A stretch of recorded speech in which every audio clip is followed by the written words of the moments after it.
Welcome to Horror Franchise Wednesday. It's time to start a new franchise, the Scream franchise.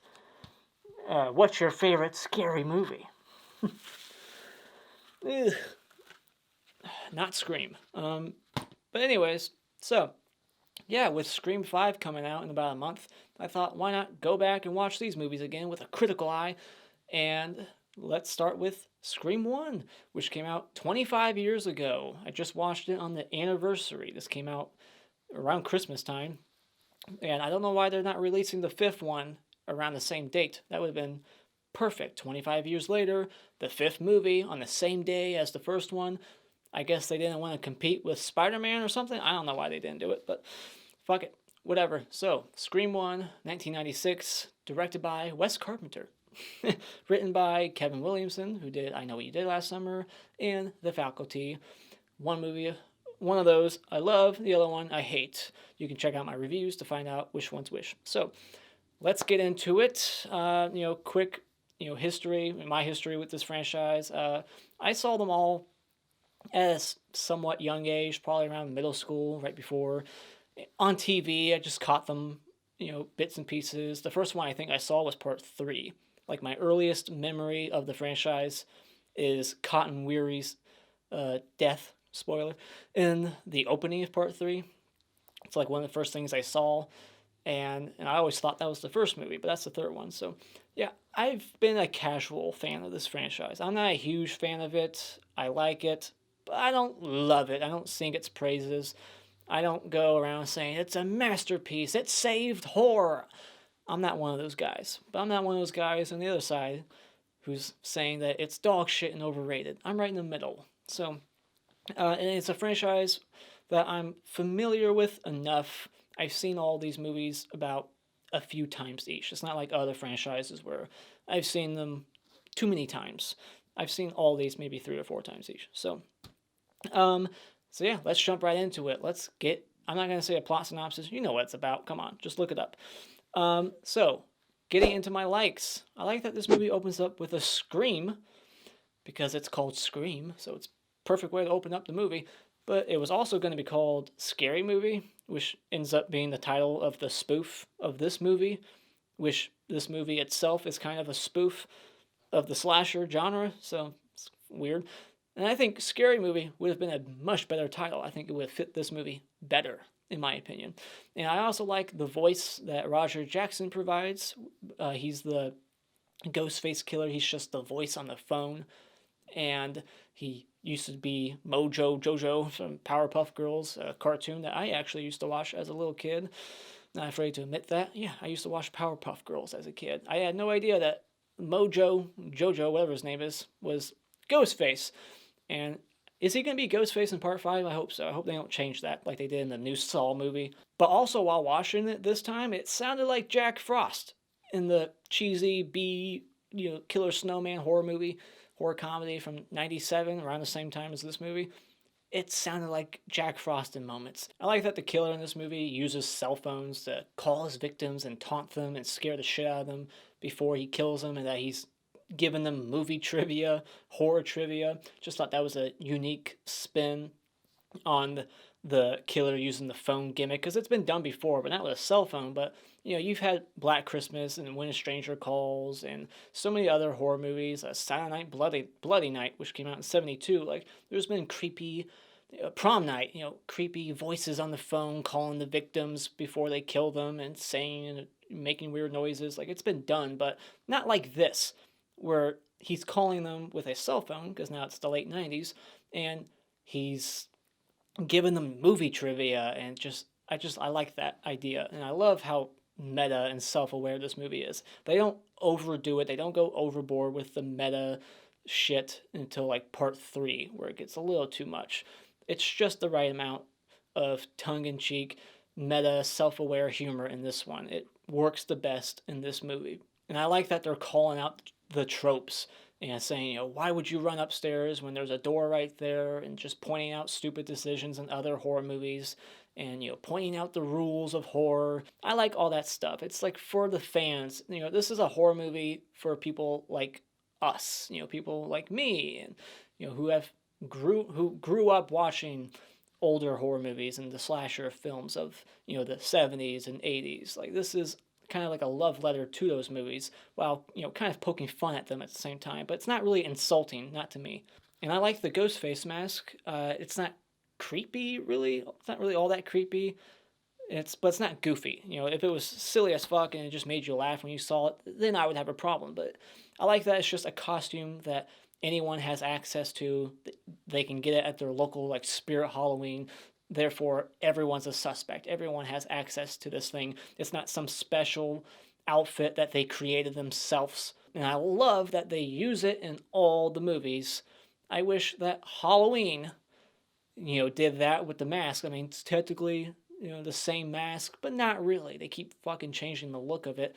It would have been amazing if the Halloween franchise somehow had the same Michael Myers mask in every single movie. That's something that this franchise got right. Another thing this movie got right was the opening. This is how you open a horror movie. You start with a bang and you just deliver on the scares and the suspense. This is the scariest part of the movie to me. And I love mysteries like this, slasher whodunits, that provide multiple red herrings, not just like one or two, or it's like too obvious. Like, maybe it's obvious to some who the killer is going to be, but I don't think I predicted it, probably because I was like 12 when I saw it, but there's so many red herrings in this movie. Everybody's a suspect! You got, the cop brother, and you got the boyfriend's friend, and this friend who's like the horror nerd expert, and the cop, the sheriff, the dad who's, unaccounted for. He was supposed to be at the hotel, but he's not really there, so maybe he's the killer. Like, there's so many people that are red herrings in this, and it makes for a great mystery. And the fact that it becomes two killers, I also really like. Kind of a spoiler, but this is such an old movie. There's two killers in most of these movies, and I'm sure you know that. So I won't spoil who, just in case there's one person out there watching this who hasn't seen the movie. But yeah, there's two killers, and I like that. It explains how Ghostface is like here, then he's there. He's not teleporting like fucking Jason, and Jason Takes Manhattan. And there's some really good actors in this movie. The performances are good for the most part. There's some hamminess and some over-the-top acting in this movie that I'll get to later that I kind of have some issues with. But, some of the good performances in here and characters in this movie are, Neve Campbell playing Sid. You got Courtney Cox playing Gail Weathers, the news reporter. I like their characters and their performances the most in this movie. And then, of course, you got Rose McGowan playing the hot blonde friend.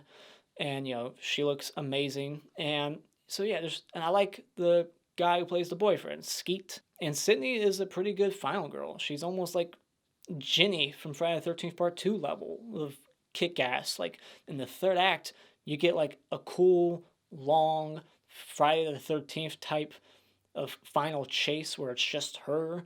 It felt like I was watching a Friday the 13th final chase again, and it just put a smile on my face because I really like chase sequences at the end between, our final girl and the killer. And I love how she fights back and how she, gives them a taste of their own medicine, and she calls them and she starts using the voice changer on them and just taunting them, and like she becomes a pretty cool final girl by the end. And for a slasher movie that's almost 2 hours long, which is almost unheard of, except for like Happy Birthday to Me, this movie actually has a pretty good pace. I think it could have been tightened a little bit in the middle.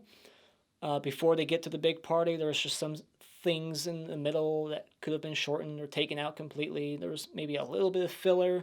They did throw in one extra kill in the middle that just didn't really seem necessary. But for a almost 2 hour movie, which all these movies are almost 2 hours long, it actually had a pretty good pace. I was never really bored watching this movie. Now, getting into my dislikes, and this, I'll just say in this review only, I'm not going to say it in the other ones because a few of my problems with this movie, I can easily say them for the rest. Starting with the kills. This one probably is the goriest, but there's still not a lot of gore. You get like a couple seconds of a shot of someone's guts. It's like very quick. You don't actually see it happen. You're just seeing aftermath.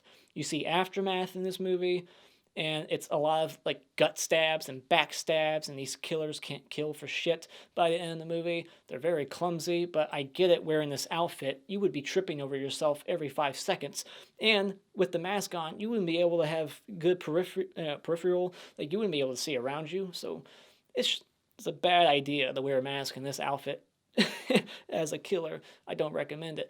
So, but yeah, like the kills, man.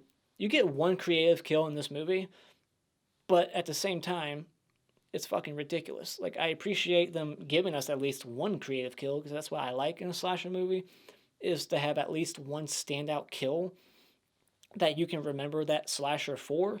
And this one, I guess, has that with the garage door, but that's just a ridiculous kill.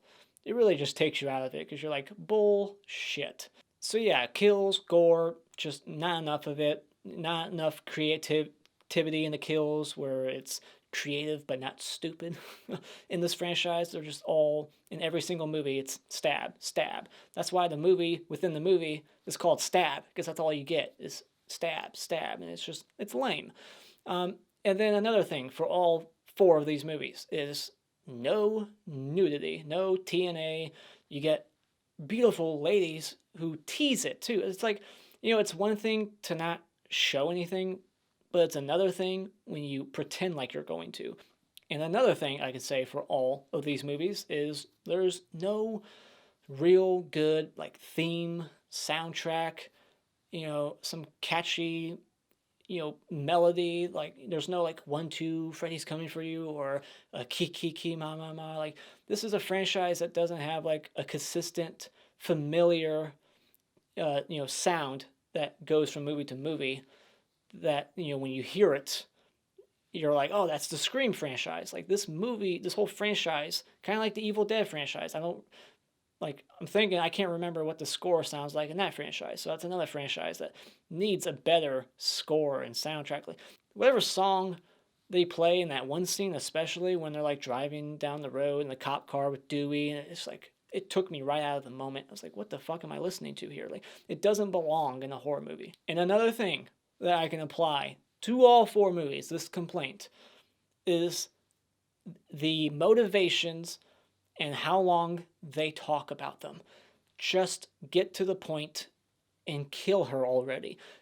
It feels forced. It feels very much like the writer being like, well, she's fucked. Realistically, she would die, but I'm going to have the killers go on and on for 10 minutes straight about how they did what they did and how they're going to accomplish their next task. It's like, who gives a shit? I'm sick of it. Just kill her already. It's the same thing in action movies. Like, look at John Wick. I love that movie, but I fucking hate that scene when they get John Wick and they tie him up in that chair, and then the bad guy is like asking him questions. Like, who gives it? Just shoot him. You have the most deadly assassin on planet Earth finally in your fingertips, and you're just gonna keep talking his ear off and then walk out of the building and tell them to kill him eventually. Like, just kill him right now. Just kill him. And it's the same thing with these Scream movies. Like, shut your fucking trap and kill her. She doesn't, like, we're gonna stab each other first and then we'll stab you later. Like, what? Like, I don't like it. A couple of little gripes I have with, like, they don't hold the movie down that much, but I noticed it this time. It bugged me.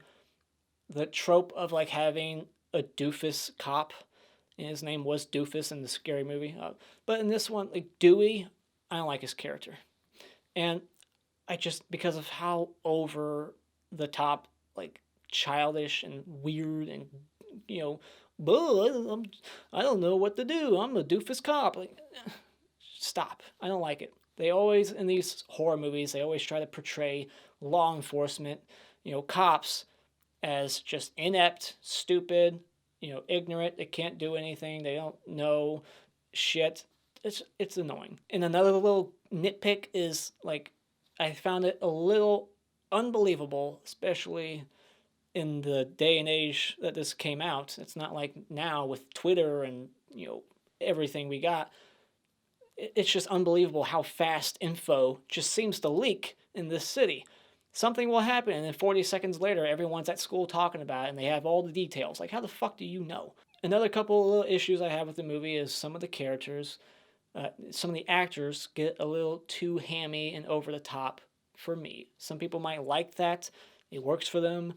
But for me, I was just like, ugh, tone it down. You're going too far. Like, if this was more comedy than horror, it would fit the tone of the movie. But to me, this is more of a horror movie with some humorous dialogue here and there, some meta, self-aware stuff. But you get some hammy-ass, over-the-top performances.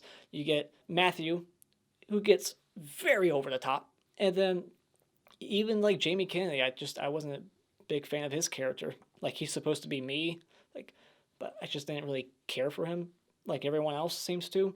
And then, what's his face, who's not even credited in the movie, who plays the principal, Mr. Fonzie. Hey, like, that guy, like, oh my god, when he's in that principal's office, like, over the top. Like, I get it, he's a red herring, Jesus Christ.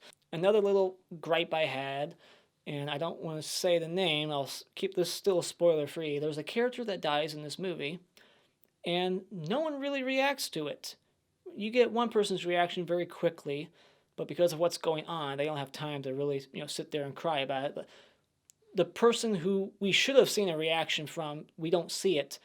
And then that person in the next movie, they never talk about that person's death and bring it up like that person meant nothing to them. And it's like, what? Like, come on. Like, that character deserves more respect than that. And I did think this movie got a little too melodramatic at times. Like, I get that we're focusing on a girl who's going through, like, PTSD. She's sexually anorexic, as she says, because of the death of her mother a year ago. But there's, like, 4 or 5 scenes where the movie kind of, slows down a little bit to just give her a moment to, have all this drama and talk about it. And it's like, I get it. Like, there's just a little too much of it. And final complaint is there is too many survivors in this movie. Too many. Like, it just makes the killers look very inept as serial killers. They don't know how to kill anyone to save their life. Like, they stab so many people, and then they just get up, and then they're in the next movie. Like, there's like 2 or 3 people in this movie that should have been dead, but somehow they managed to survive. So it's like, come on, like, there should have been a bigger body count to this. So final thoughts, I think that this is a refreshing spin on the slasher subgenre with a cool looking killer and a smart script for the most part, but could have benefited with some better kills and even some better atmosphere to the movie, but still a classic that I think is worth a watch, and it's a must-see for slasher fans. So when it comes to Scream, I definitely recommend that you go out and buy it. Alright, spoiler discussion. So in the opening, of course, we got Drew Barrymore playing Casey, and originally she was supposed to play the main character, Sidney, but she, I guess, liked the opening so much when she read the script that she wanted to be this character.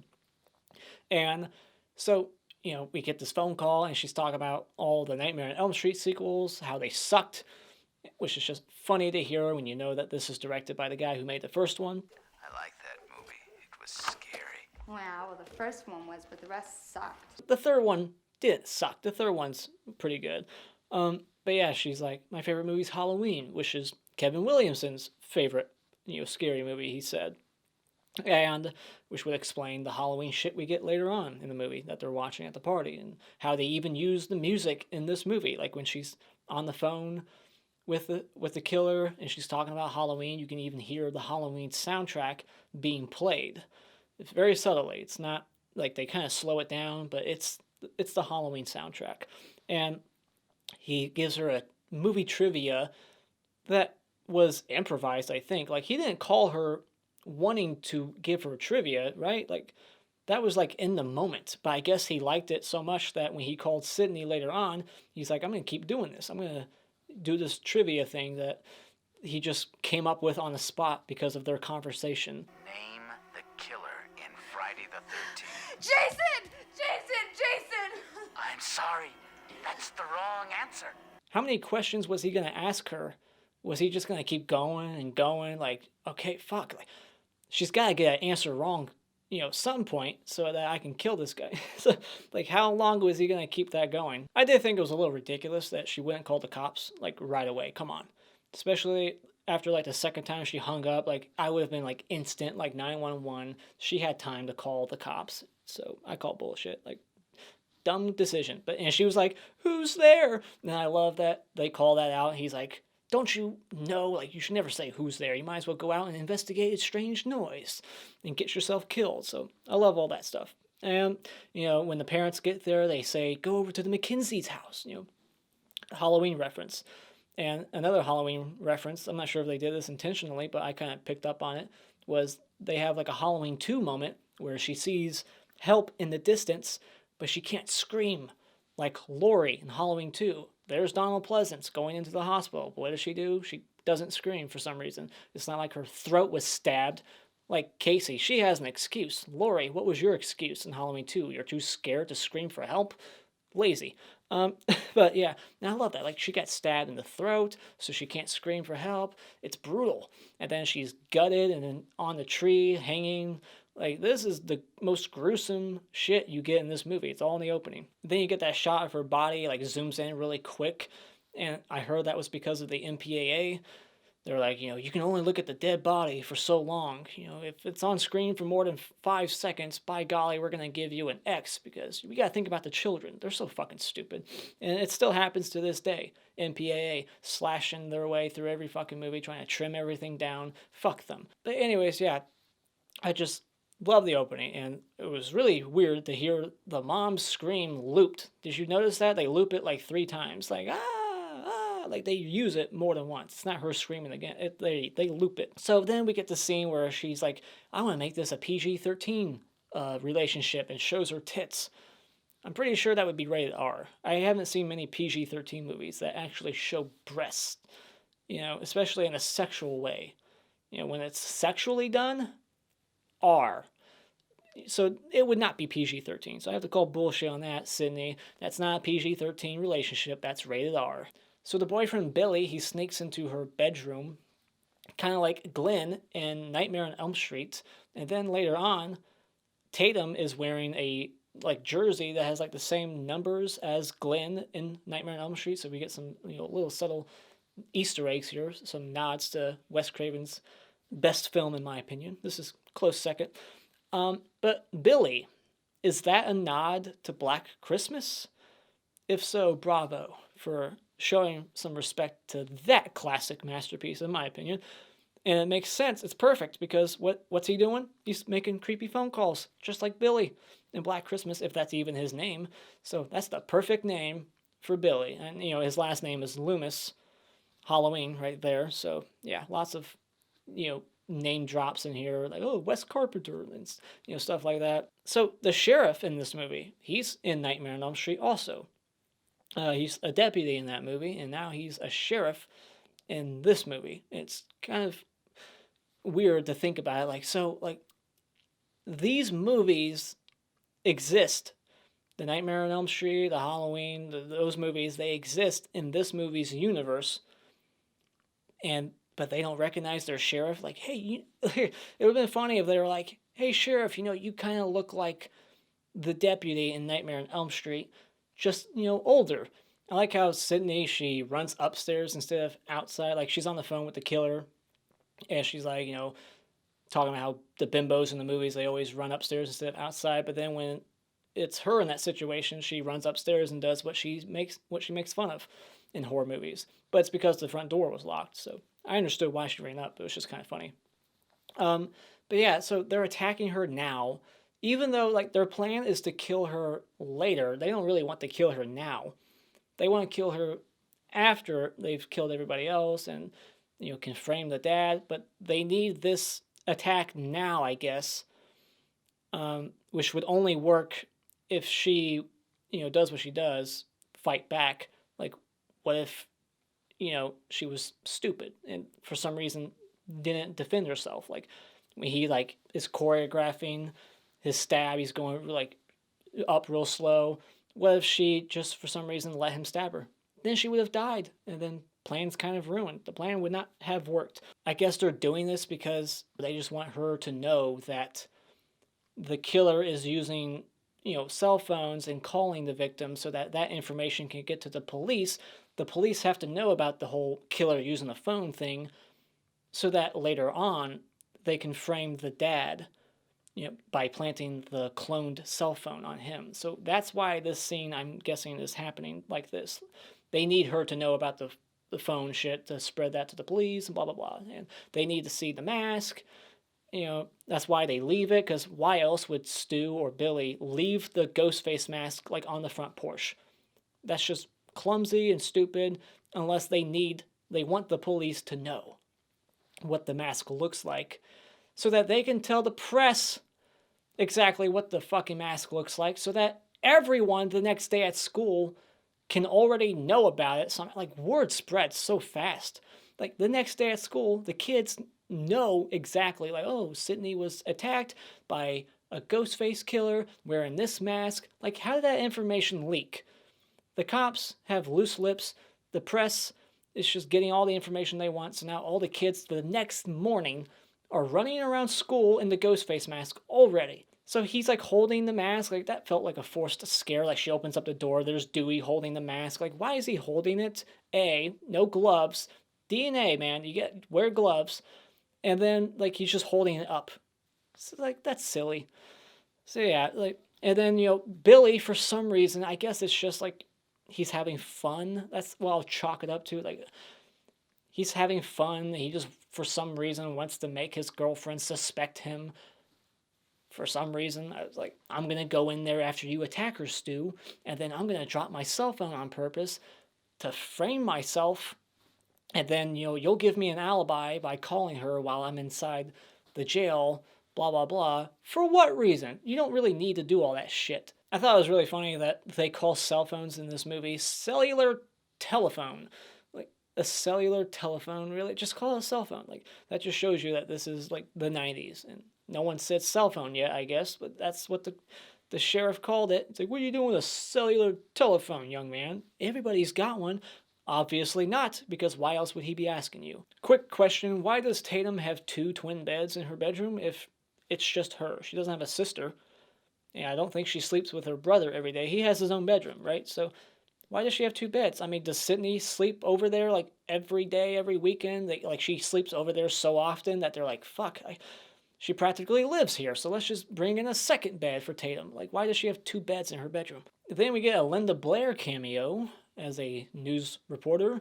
And then we get a very unnecessary attack scene in the bathroom. They already accomplished, setting up the Billy as the red herring, for some reason, by attacking her before at her house, giving the police the mask, giving the police the idea, the knowledge of the cell phones and how, the killer's using phones. Like, they already did all that shit. Why are they attacking her again at the school?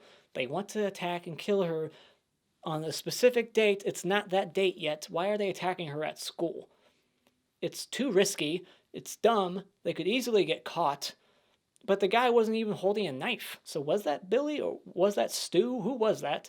That could have been one of those jackasses running down the hallway for all I know. But the guy didn't have a knife in his hand. But he has a knife in every other scene in the movie. So I think that's like a little clue that maybe it wasn't Billy or Stu in that scene. But it's such an unnecessary attack scene. Like, she has this dramatic, conversation with her boyfriend. I'm sorry, my life is, something to your perfect, like, whatever she says. And then she runs off to the bathroom, and the killer is already in there. Like, we don't hear a door open and him come in. Like, he's already been in there. So he anticipated that Sidney at some point was going to go use that restroom before leaving school. This is the end of the school day, right? So it's just a stretch, and it's an unnecessary scene. So then they make the principal a red herring by having him put a pair of shears to 2 students' throats. Like, I'm going to kill you if you pull that shit again. Like, tone it down. Like, this is such a stupid thing. I don't like it. It's like, oh, come on. Like, this principal would have been fired today. But they make him a major red herring in this scene just to kill him right away afterwards. And I read that this was like thrown in, like this wasn't supposed to happen, but they upped the body count here. And they kind of give it some purpose by the end. It makes everybody leave the party. Like, hey, the principal's hanging at the football field with his guts out. Like, let's go see him. kind of messed up that they want to see that so badly. But it's an unnecessary kill, and it's a lame one, because gut stab, the reflection in the eyeball, kind of a cool shot, but I wanted to see more. And, it would have been funny if he was like, "Hey, why are you stabbing me, Ghostface? Sit on it." Damn little shits. What'd you call me? Huh? Not your friend. I thought it was kind of interesting that she calls, John Carpenter or Wes Craven. She mixes their names up. She's like, it's like a movie from Wes Carpenter. Now, is that her making a mistake and she meant to say one of the other names? Or is that supposed to be a legit director in this movie's universe? But that can't be, because in this universe, Wes Craven and John Carpenter are real people and their movies exist. So that means that she made that mistake, even though she seems to be a major horror fan, dropping "I Spit on Your Grave" references later on. And, Randy, for some reason, suspects Billy still, even though this is after Sidney got a second phone call while Billy was locked up. So why does he still suspect Billy? I guess he just hates him that much. I did kind of take a small issue with Randy saying that Prom Night was like the go-to movie to understand horror movie rules. Like, no, fuck that movie. That movie's terrible. Sorry, I don't like Prom Night. Like, he should have said Halloween or Friday the 13th. They have the same, like, template and formula that other slasher movies had, at the time. They came out before Prom Night, and they're fucking far superior. So talk about those movies. Watch those movies. Study them to survive horror movies, not Prom Night. So they randomly throw in, like, instances of Ghostface, like, stalking Sidney in town, like it's trying to be Halloween with Myers stalking Laurie around the town. Like, but it's like, really? Like, would Ghostface be, like, outside the store? Like, it's not even like Sidney sees this. It's just us as the audience that see that Ghostface is stalking her outside the store. And then I think there's another instance where he's somewhere else also. It's like, why is he running around the city in the Ghostface outfit? That doesn't make sense. It's kind of dumb when you think about it. Another thing that's kind of dumb when you think about it is the garage door kill. So, we get this big party that's being thrown. There's a curfew. Everyone's hanging out at Stu's place. And Stu sends his girlfriend out to the garage to get some beers. And she does. And we see some cold, hard nips poking through her shirt. That's the most nudity you get in this movie, is seeing her nipples through her sweatshirt. So then he kills his own girlfriend with the garage door. She goes through it, and it operates like the elevator in Final Destination 2. Very unrealistically, it would not just keep lifting you up. It would stop. There's sensors, like it would not hold your weight like that and lift you up and then crack your neck like that. It's just ridiculous. And then even later on, when Stu gets killed, when the TV falls on his head from like 1 feet, like just not even a 2-foot drop, like it just shatters like a light bulb over his face. Like, get the fuck out of here. That would not happen. Like, do you have any idea how strong the surface of that glass is on that TV? You would have to throw it further than that. You would have to hit like that thing with like a baseball bat or a sledgehammer to break it. Another thing that I thought was a little ridiculous is that no one sees Tatum, except for the final girl, Sidney, or hears her death out there. I guess the party's loud, but really no one, like, where is this exactly? Like, when they all leave, when they see her over there, like, no one sees Tatum's body hanging there. It's not like they took her body down and hid it like they should have if they were smarter. But, and another thing, like, she throws bottles at Stu or Billy, hits him like 2-3 times in the groin, hits him in the head with the bottle. Like, that mask wouldn't protect you from that kind of a blow. It's not like, a helmet for sports that's gonna, like, soften the blow or anything like that. Like, that bottle would have left a mark on their head. So when they took the mask back off, you would have saw like a bruise on Billy's face or Stu's face from that bottle that she broke over it, and a limp from them falling all the time and like getting hit in the like. You would have been able to notice some bruises and shit on them. But whatever, it's just a movie. I'm just pointing out these little nitpicks. I'm just having fun here. But another thing. So who called about the principal? Was it Billy or Stu trying to, like, get everybody to leave the party? Like, the principal's death was not really necessary. They could have gotten these kids out of the party some other way. They could have just all been like, there's a curfew, so we're going to leave. So the principal's death is still, to me, not necessary.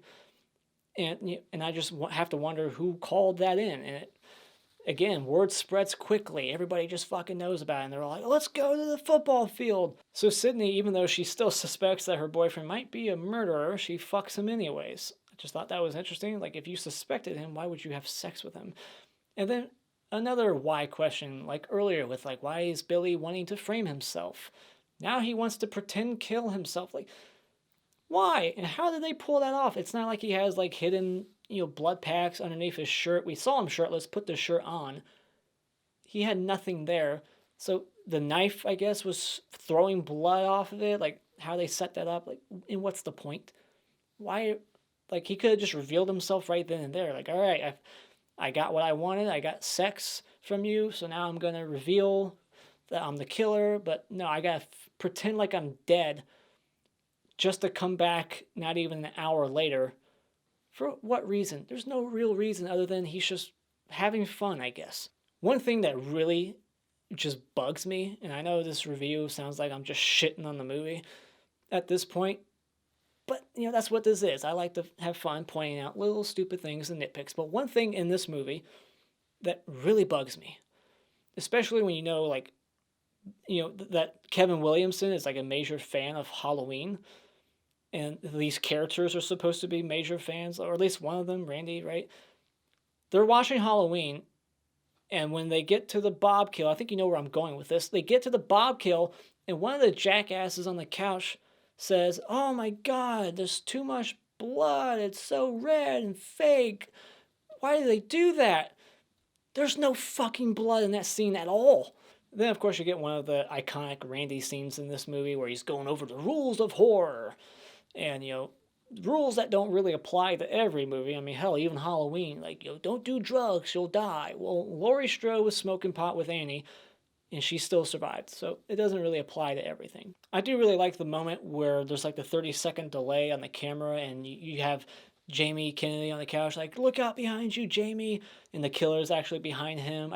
I like that. It's, it's clever. I think it's, pretty funny. And then, it's like, oh my gosh, there's a 30-second delay. He turns around and there's Ghostface, and he slits the throat of the TV guy, and he's on top of the van. The blood's all over the windshield. She uses the wipers. Like, I like all that stuff. That stuff's pretty good. This movie has one of those moments in movies that I just have to roll my eyes at because it happens way too often. And to me, I don't see myself reacting that way. So to me, it's just forced. Like, you would hit the brakes. It's the moment where someone sees someone or something in the road and they try to find the one tree.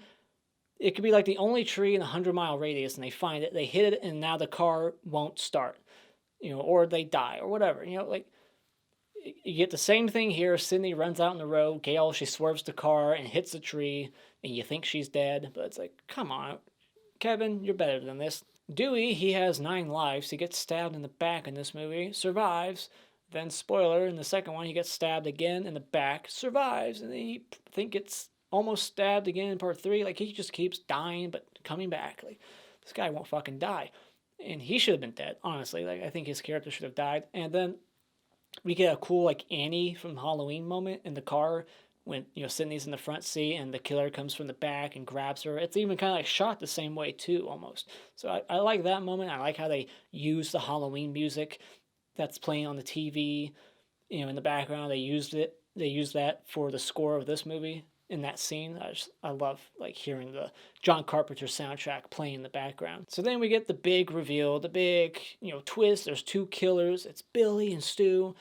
And, he faked his death for some reason and shoots Randy in the shoulder. Like, he's a lousy shot. Like, come on, he was 5 feet away.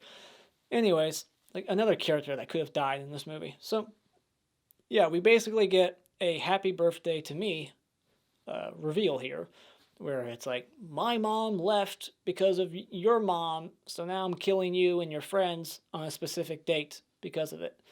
Like, they tore a page right out of Happy Birthday to me. And, like, really? Come on. Like, the cops are going to do some forensics, and they're going to find out that for some reason there's a bunch of fake blood everywhere, all over your shirt. Were they going to clean their shirts? Because they would find out that something else was happening there. So, like, they're going to get caught. They can try all they want to frame the dad, but once they do the forensics, they're going to find their fingerprints everywhere and find all the corn syrup that was all over their shirts. Like, what's this doing here? Obviously, somebody's trying to fake something for some reason. I mean, we got to get to the bottom of it. So they're going to get caught. And then after the big motivation speech is given, for some reason, they go, just watch this, Sid. And they start stabbing each other in front of her. Why does she need to witness this? She now knows your plan. You got it all out in the open. You said your piece. Now fucking kill her. I like that Sid taunts them back using the phone, but what I don't understand is why she would even put on the mask too when she comes out of the closet, very Halloween. Like he's looking at the TV and it's a closet scene in Halloween, and then she comes out of the closet to attack him. But why is she wearing the mask? Here's another thing I want to nitpick is, seriously, Randy didn't see Billy before he got punched in the face? Come on. Like, watch the scene again. How did he not see him? He gets punched by someone right in front of him. It's like Billy is directly next to Sidney in that moment and punches straight for him. How did he not see and hear him approach him? He should have seen that punch coming from a mile away. There's no way he didn't see him. Like, call bullshit. But, then he says, oh, the killer's going to come back for one last scare. Not in my movie. But it really is in your movie. She's acting like he didn't just come back for one last scare. He did. Not in my movie. I hate to break it to you, Sid, but it is in your movie. He came back for one last scare. So what do you mean? So that's just another thing. I was like, what? Like, yeah, I get it's a cool line, but it would have been cooler. It would have worked better if when he said that, she just was like, not in my movie, and shot him as he was already dead on the ground. But he came back, and she still said that line. It's like, what? Ugh.